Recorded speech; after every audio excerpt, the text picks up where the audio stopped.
Nah, Bapak Ibu saudara sekalian, malam hari ini saya rasa ya, untuk 2 tahun pandemi ini, malam hari ini paling banyak dari kita kumpul di gereja. Dan saya rasa itu hal yang baik, ya.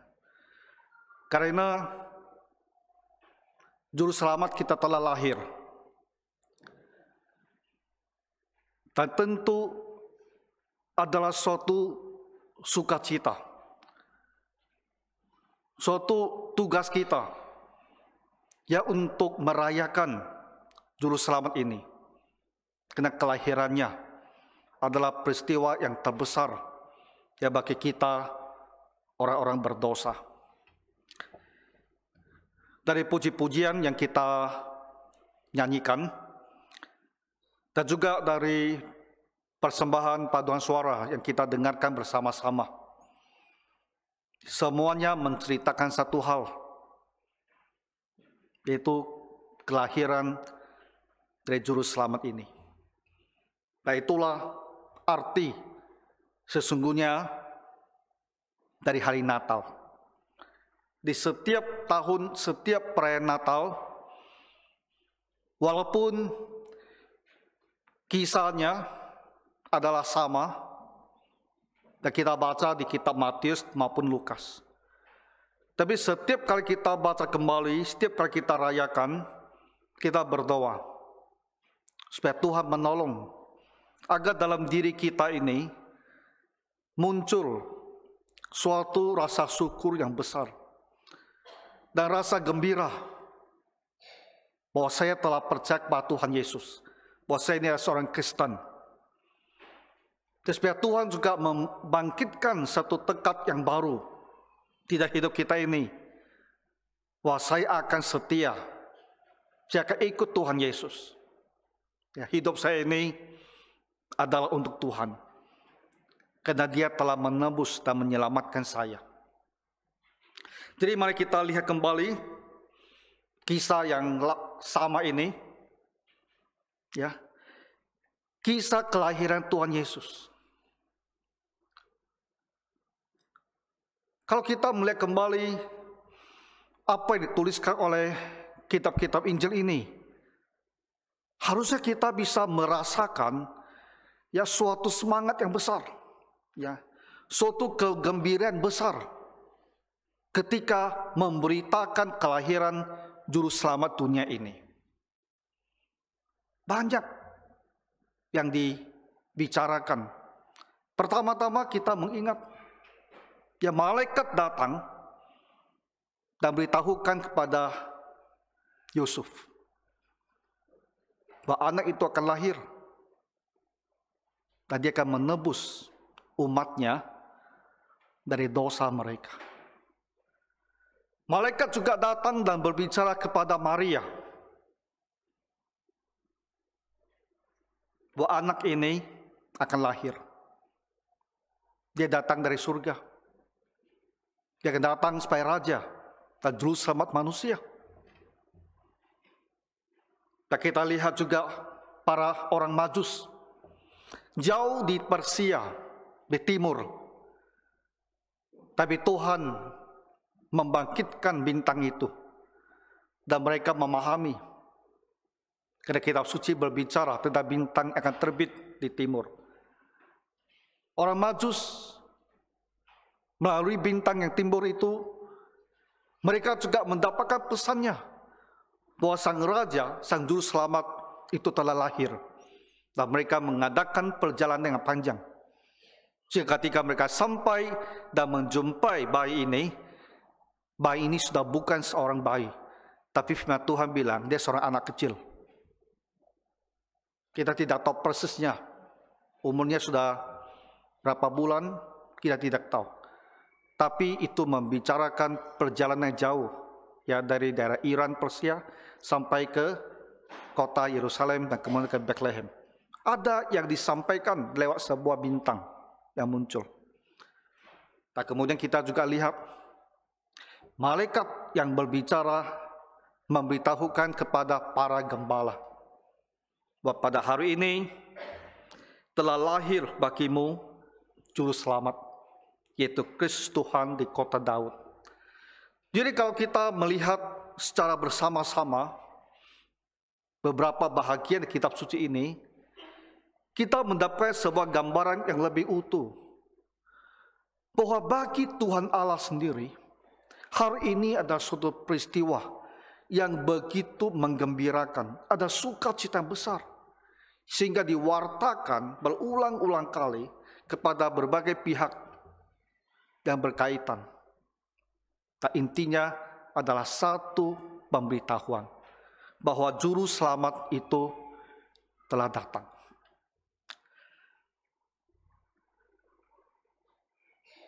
Kadang-kadang saya berpikir, ya kita orang Kristen, bisakah hati kita menangkap suasana,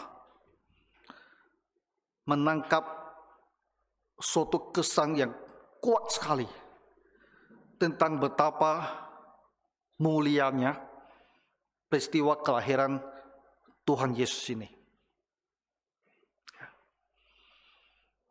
Tuhan Allah sendiri jelas menganggapnya suatu peristiwa yang begitu menggembirakan, begitu penting. Dan tadi sudah saya sampaikan, ya, melalui malaikat, melalui bintang, pemberitahuan itu disampaikan. Kiranya kita bisa menangkap kesan ini di hati kita, bahwa hari Natal suatu peristiwa yang begitu besar. Tadi kita mulai kebaktian. Saya merasa ya ada sukacita. Dan ibadah ini, pilihan-pilihan lagunya memang kita rancang, ya. Sedapat mungkin dia membangun satu suasana di dalam hati kita, ya. Hati yang gembira karena kita menyanyikan lagu dengan syair menceritakan kelahiran anak ini dan dengan musik yang indah, sehingga bisa menggugah hati kita dan membuat kita merasakan betapa gembiranya ya kita hadir di rumah Tuhan untuk merayakan hari Natal ini. Meskipun di dalam keheningan, dengan tenang, ya. Tetapi karena berita itu, karena keselamatan yang telah diberikan, karena anak itu telah lahir, berita itu yang betul-betul masuk ke dalam hati kita dan membuat dari dalam hati kita itu muncul, ya, rasa bahagia sekali, rasa bersyukur sekali bahwa saya mempunyai seorang Juru Selamat, seorang Tuhan di dunia ini, dari dunia akan datang. Dan kita bisa beribadah, merayakan Natal itu penuh dengan ucapan syukur kita kepada Tuhan. Supaya ibadah yang muncul dari dalam hati kita ini, Tuhan Allah melihatnya dan Tuhan berkenan. Bapak Ibu, Tuhan kita, Tuhan Yesus yang telah lahir ini, Dia itu layak ya untuk mendapatkan segala puji-pujian dari kita, rasa hormat dari kita, dan rasa syukur kita bahwa Dia itu telah datang ke dalam dunia ini. Nah, ini hal pertama yang saya berharap ya dalam ibadah Natal ini bisa muncul di dalam hati kita. Kemudian kita mau diingatkan kembali, disegarkan kembali pikiran kita. Nah, barangkali bagi teman-teman yang datang, yang masih ingin mencari tahu tentang Tuhan Yesus, supaya kita mendengarkan bahwa anak yang lahir di malam Natal ini, seperti yang dikatakan oleh malaikat Dia itu adalah juru selamat.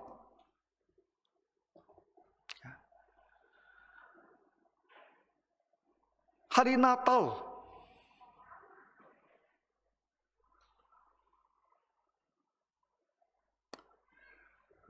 apa yang mau kita bicarakan hari Natal?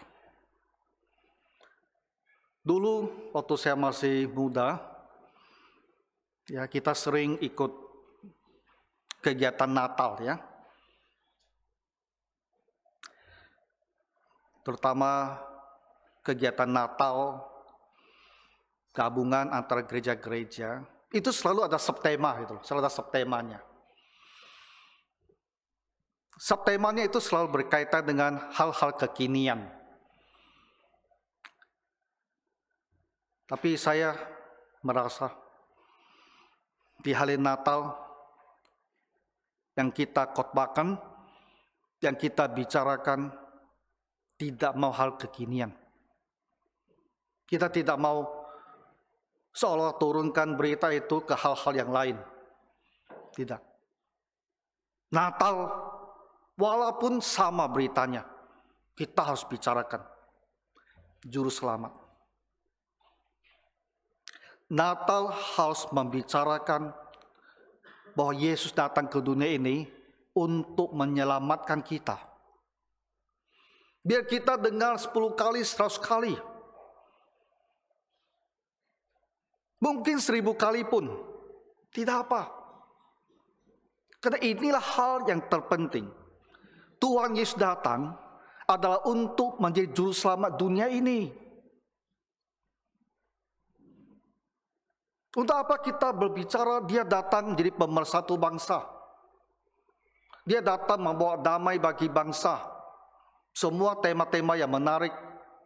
Tapi itu bukan intinya. Intinya bersifat rohani, spiritual, bukan duniawi ini. Jadi saya mau ulang kembali malah hari ini.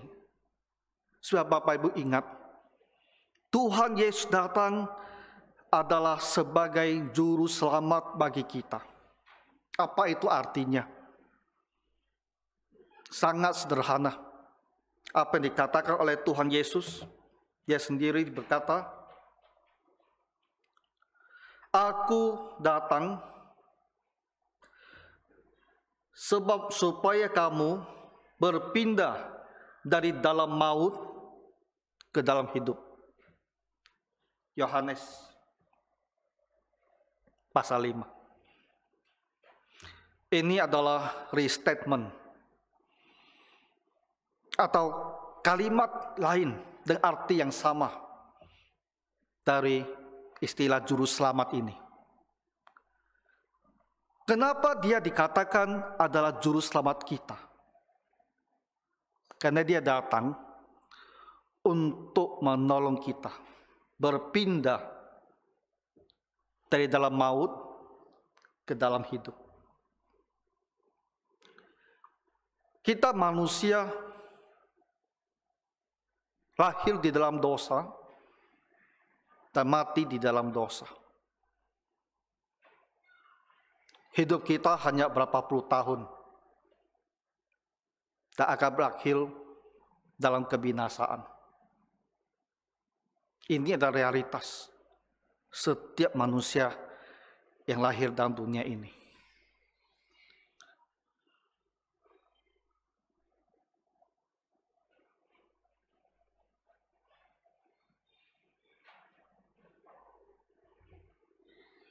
Jarang kita gunakan istilah madesum sekarang ya. Tapi dulu-dulu orang sering bilang madesum, masa depan suram. Ya, mungkin orang gunakan istilah ini untuk berbicara tentang kondisi kita di dunia ini. Tapi secara rohani, istilah juga benar. Masa depan kita secara rohani itu adalah suram. Kenapa? Karena hidup kita di dunia tidak panjang, tak akan berakhir di dalam tempat penghukuman yang kekal. Alkitab menggunakan istilah maut.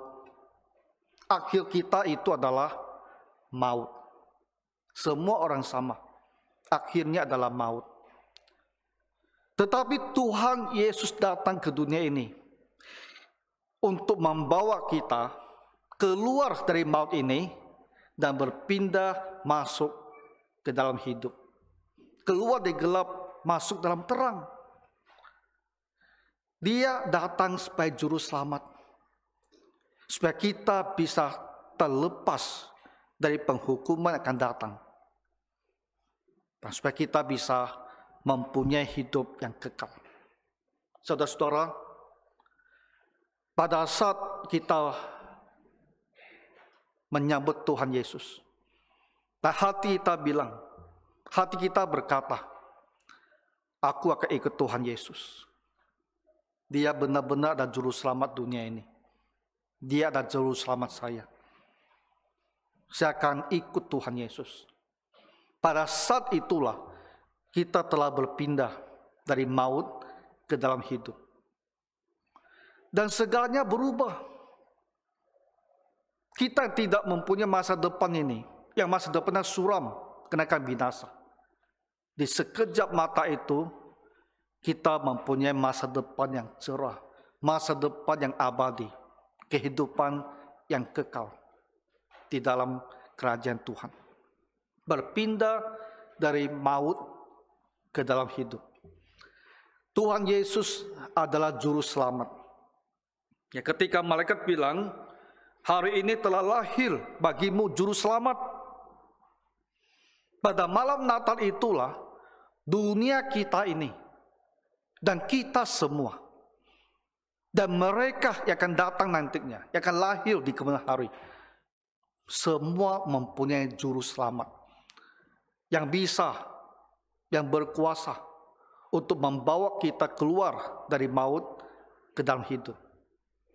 Asal kita mau bertobat, asal kita mau datang kepadanya dan mengakui bahwa Dia adalah juru selamat kita. Dialah Tuhan kita. Dan kita mau menjadi pengikutnya, menjadi seorang Kristen. Setiap kali kalau Bapak Ibu saudara sekalian mengatakan tentang diri sendiri, saya ini seorang Kristen, ada tidak kamu rasakan kuasanya? Saya seorang Kristen. Ya. Saya ini seorang Kristen. Saya adalah pengikut dari Tuhan Yesus. Saya punya juru selamat. Dan juru selamat ini akan memberikan saya hidup yang kekal. Saya punya masa depan yang terang sampai kekal selamanya. Saya seorang Kristen. Begitu pentingnya arti kata saya ini seorang Kristen. Kan di dalamnya itu ada pengharapan, kepastian, dan hidup. Di malam Natal, Tuhan Yesus lahir. Ini bukan sesuatu hal yang seolah-olah sentimental, ya, seolah-olah suatu hal masa lalu yang suka kita kenang. Itu lebih daripada itu. Malam Natal itu begitu penting karena juru selamat kita yang akan membawakan kita hidup kekal ini, dia lahir. Dan semua orang yang mau bertobat, yang mau percaya, dia mempunyai seorang juru selamat mulai sekarang. Di dalam hati kamu masing-masing, apakah sudah mantap hatinya bahwa saya itu seorang Kristen, saya ikut Tuhan Yesus. 2 tahun pandemi barangkali membuat sebahagian kita jauh dari Tuhan. Barangkali malam hari ini dan pertama kali kita kembali beribadah di rumah Tuhan. Ya, sejak Maret 2020. dalam kekosongan ibadah, kekosongan persekutuan, kekosongan pelayanan, ditambah dengan kekhawatiran karena penyakit itu, ditambah lagi dengan tekanan ekonomi, karena sulitnya usaha kita, pekerjaan kita, mungkin menimbulkan kekecewaan. Tak berani mungkin marah kepada Tuhan. Tapi dalam hati barangkali muncul rasa malas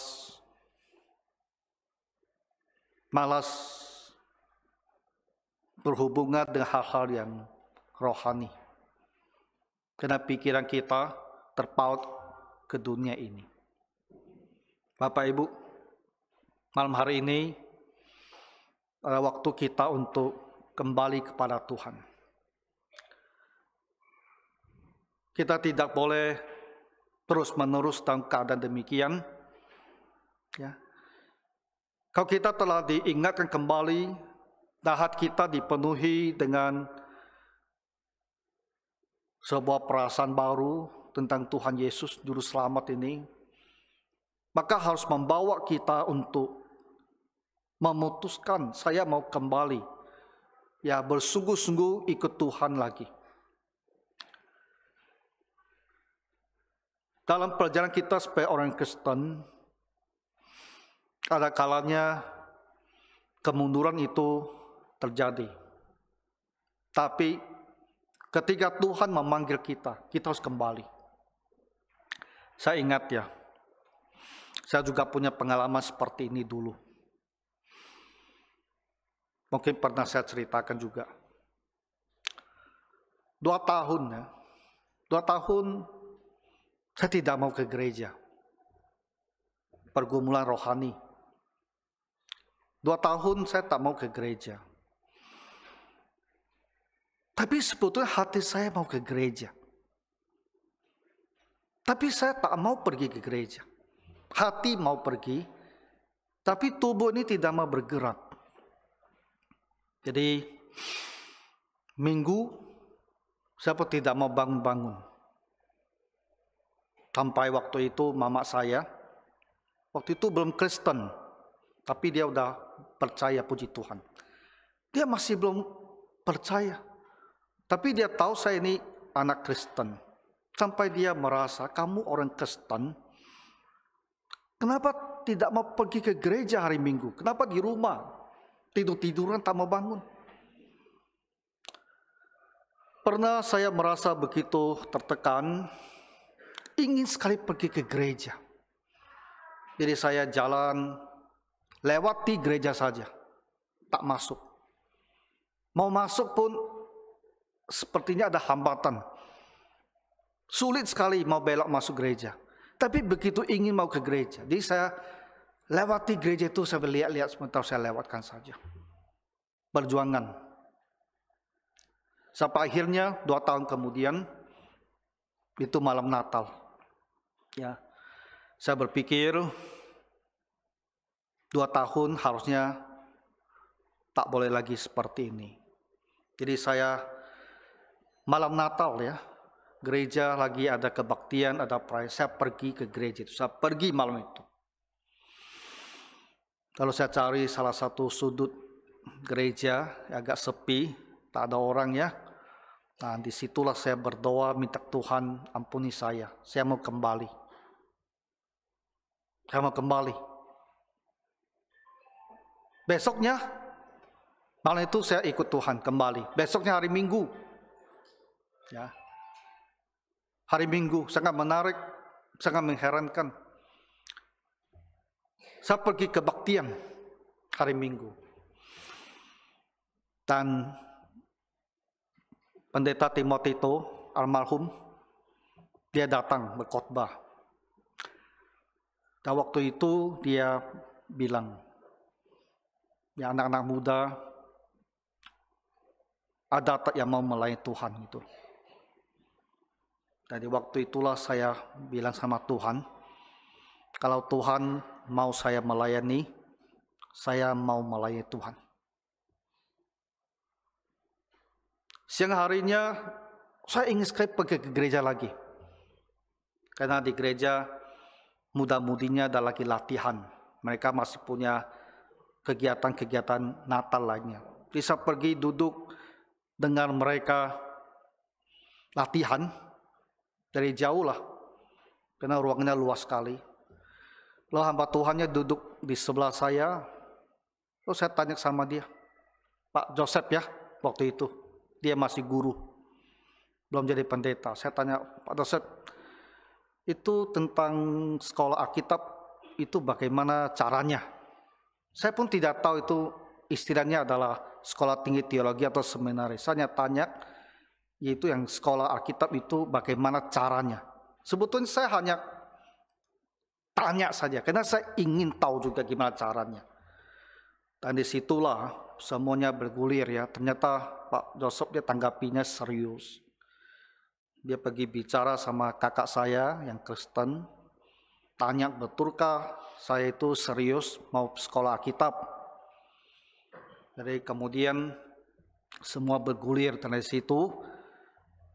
4, 5, 7 bulan kemudian, setelah saya SMA selesai, bulan Juli tanggal 4, hari kemerdekaan Amerika ya, the 4th of July, saya masih ingat itu. Saya berangkat ke FEBC dan jadi hamba Tuhan sampai sekarang. Kadang-kadang ada hal-hal yang sangat mengherankan dalam hidup kita. Yang saya mau katakan adalah Bapak Ibu, kalau kamu ya selama 2 tahun ini merasa sudah jauh dari Tuhan, tapi malam hari ini kamu sudah sampai juga ke gereja, ya, sampai juga di gereja. Dan kita diingatkan kembali bahwa Tuhan Yesus itu adalah juru selamat kita. Kita tuh harusnya begitu bersuka cita bahwa juru selamat kita itu telah lahir. Kita ada orang yang mempunyai pengharapan, mempunyai kepastian hidup yang kekal di dunia ini dan dunia akan datang. Harusnya mendorong kita, saya mau bersungguh-sungguh ikut Tuhan dengan setia. Dengan demikian, ibadah Natal itu punya makna, karena dia menjadi sebuah berkat rohani kepada kita, memulihkan hubungan kita dengan Tuhan, dan menguatkan kita, meneguhkan kita untuk berjalan bersamanya di hari-hari yang akan datang. Jadi, saya rasa ini saja yang mau saya sampaikan untuk kita semua. Dan doa saya, Natal ini benar-benar membawakan arti yang penting ya di dalam hidup kita sekalian. Memperbaharui kita semua. Mari kita berdoa. Bapa Surgawi, kami bersyukur karena Juru Selamat telah lahir dalam dunia ini. Dan kami mempunyai pengharapan dan hidup yang kekal. Berkatilah Bapa semua umat-Mu ini yang datang untuk merayakan, untuk bersyukur akan kelahiran Sang Juru Selamat ini. Hapuskanlah, ampunilah semua kesalahan kami, dan perbaharuilah jiwa kami semua, dan tumbuhkan iman kami, Bapa, supaya penuh dengan sukacita, dengan kekuatan baru, kami akan hidup sebagai seorang Kristen yang akan berkenan kepada Tuhan senantiasa. Di dalam nama Tuhan Yesus Kristus, kami berdoa. Amin.